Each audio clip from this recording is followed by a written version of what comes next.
Um grande passo ao rumo ao desenvolvimento da química como ciência foi a evolução do entendimento a respeito da estrutura atômica. Por exemplo, foi possível entender o que constitui a matéria, prever determinados comportamentos dos materiais, entender e manipular a radioatividade, produzir produtos de nossos interesses e assim por diante. Mas para que chegássemos até a ideia atual da estrutura atômica, foi preciso o pensamento de filósofos, que levantaram hipóteses, isto é, suposições que na época não podiam ser comprovadas, sobre a constituição da matéria. Entre eles estavam os dois filósofos gregos, Demócrito e Leucipo, que, em meados de 450 a.C., levantaram a hipótese de que tudo seria formado por pequenas partículas indivisíveis, que eles denominaram de átomos. Essa palavra vem do grego, a, que significa não, e átomo, parte, ou seja, sem partes, ou indivisível. Isso significa que se fôssemos dividindo sucessivamente um corpo, chegaríamos no momento em que isso não seria mais possível, porque chegaríamos à menor parte que compõe a matéria. No entanto, suas ideias não foram bem aceitas pelos filósofos da época, e elas foram substituídas por outras, como as ideias de Aristóteles, que perduraram por séculos à frente.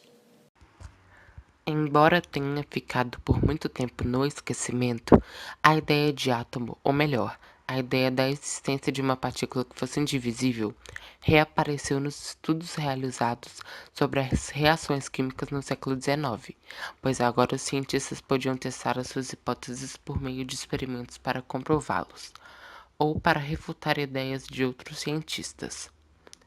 Com a finalidade de explicar alguns fatos experimentais observados nas reações químicas, no ano de 1808, o cientista John Dalton voltou a mencionar sobre os modelos atômicos. Com o passar do tempo, os estudos ficaram cada vez mais profundos na busca de uma explicação concreta, um modelo atômico útil, pois um modelo só é útil enquanto explica de forma correta determinado fenômeno ou experimento sem entrar em conflito com experimentos anteriormente realizados. Na busca por um modelo plausível, ou seja, um modelo que melhor explicasse um fenômeno, vários modelos foram elaborados, mas somente 3 deles ganharam destaque. São os modelos de Thomson, Rutherford e Bohr. O químico inglês John Dalton retomou as ideias de Leucipo e Demócrito, e baseando-se em leis já comprovadas experimentalmente com as leis ponderais. Ele propôs, resumidamente, que o átomo seria parecido com uma bola de brilhar, isto é, esférico, maciço e indivisível. A teoria atômica de Dalton foi fundamental para o desenvolvimento do conhecimento atômico, pois serviu de base para que os outros cientistas conhecessem o átomo e suas características. A teoria atômica de Dalton foi baseada em experimentos, mas nenhum desses experimentos conseguiu revelar o átomo claramente. Por isso, Dalton denominava o átomo como a menor parte da matéria. A teoria de Dalton apresenta muito mais postulados do que comprovações. Veja alguns deles. Os átomos são maciços e apresentam forma esférica, semelhante a uma bola de brilhar. Os átomos são indivisíveis. Os átomos são indestrutíveis.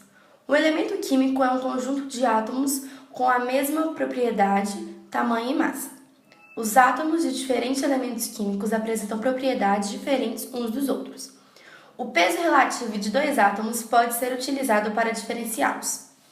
Uma substância química composta é formada pela mesma combinação de diferentes tipos de átomos. O modelo atômico de Thomson foi proposto no ano de 1898 pelo físico inglês Joseph John Thomson, ou simplesmente Thomson.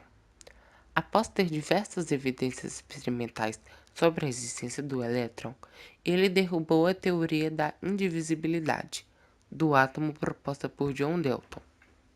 Thomson, a partir de seu modelo, confirmou e provou a existência de elétrons, partículas com carga elétrica negativa, no átomo, ou seja, o átomo possui partículas subatômicas.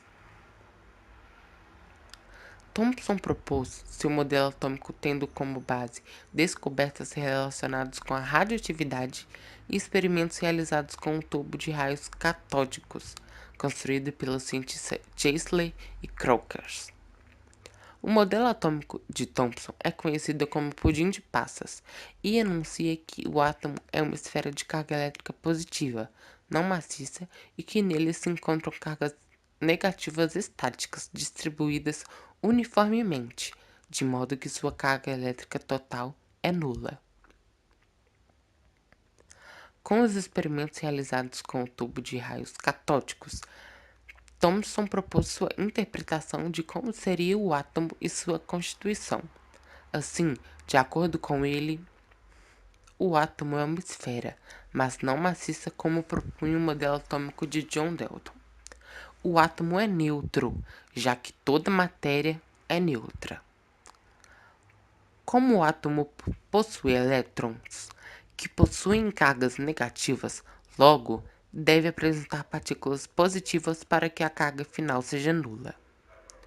Os elétrons não estão fixos ou presos no átomo, podendo ser transferidos para outro átomo em determinadas condições. O átomo pode ser considerado como um fluido contínuo de cargas positivas, onde estariam distribuídos os elétrons, que possuem carga negativa. Associou o seu modelo a um pudim de passas, as quais representam os elétrons. Como os elétrons que estão espalhados apresentam a mesma carga, existe entre eles uma repulsão mútua, o que faz com que estejam uniformemente distribuídos na esfera. O modelo de Thomson tratou de novos conhecimentos sobre o átomo que até então não haviam sido propostos por falta de embasamento científico, como Rutherford, com a intenção de aprofundar seus estudos, foi para a Inglaterra submeter-se à orientação de Thomas na investigação sobre as propriedades dos raios-x e das emissões radioativas. Em seus estudos, ele conseguiu, por meio de experimentos, bombardear uma lâmina de ouro com partículas alfa, núcleo do átomo de hélio.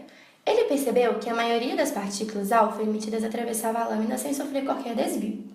Todavia, uma pequena parte das partículas sofria um desvio. Com isso, ele pôde concluir que o átomo possuía um pequeno núcleo e uma grande região vazia. Em seu experimento, Rutherford anunciou que os elétrons eram dotados de cargas negativas, mas no núcleo se encontravam as cargas positivas. Dessa forma, baseando-se no sistema planetário, Rutherford propôs para o átomo de hidrogênio um modelo semelhante. O átomo seria composto por um núcleo muito pequeno e de carga elétrica positiva, que seria equilibrado por elétrons, partículas negativas, que ficavam girando ao redor do núcleo numa região periférica, denominada eletrosfera. O átomo seria semelhante ao sistema solar, em que o núcleo representado o Sol e os elétrons girando ao redor do núcleo seriam os planetas. Em 1904, Rutherford descobriu que, na verdade, o núcleo era composto por partículas positivas denominadas prótons. E em 1932, Chadwick descobriu que havia também partículas neutras no núcleo, que ajudavam a diminuir a repulsão entre os prótons. Estava estarado, o modelo atômico de Rutherford ficaria conhecido na história da ciência como o modelo planetário do átomo. o dinamarquês especialista em física atômica Niels Bohr nasceu em 1885 e faleceu em 1962. No ano de 1913, estabeleceu um modelo atômico que é usado até os dias atuais. Bohr chegou a esse modelo de átomo refletido sobre o dilema de átomo estável.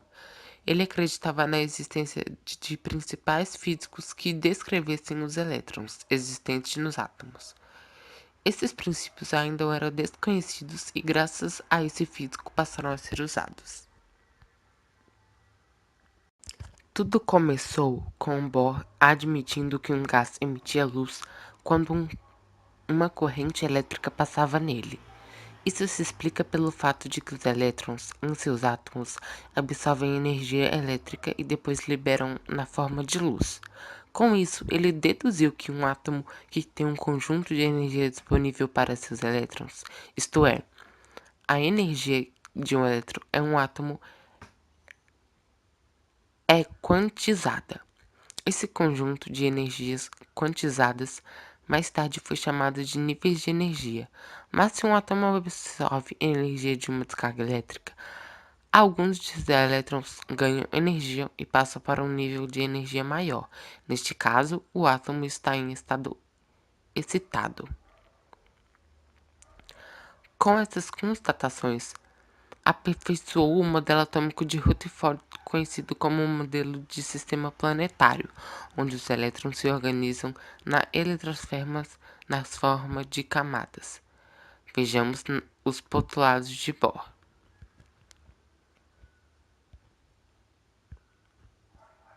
Os elétrons estão distribuídos em camadas ao redor do núcleo. Admite-se a experiência de 7 camadas eletrônicas, designadas pelas letras maiúsculas K, L, M, N, O, P e Q.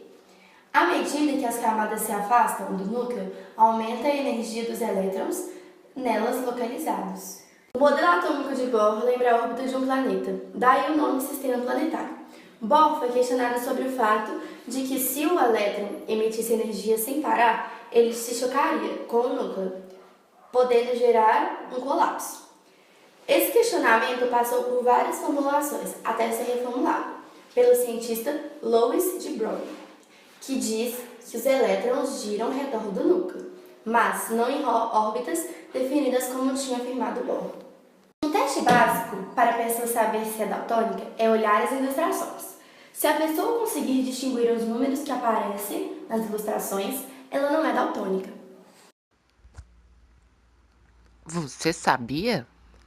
Um fato importante de Dalton foi ele ser o primeiro cientista a descrever de maneira minuciosa e científica uma deficiência visual que tinha.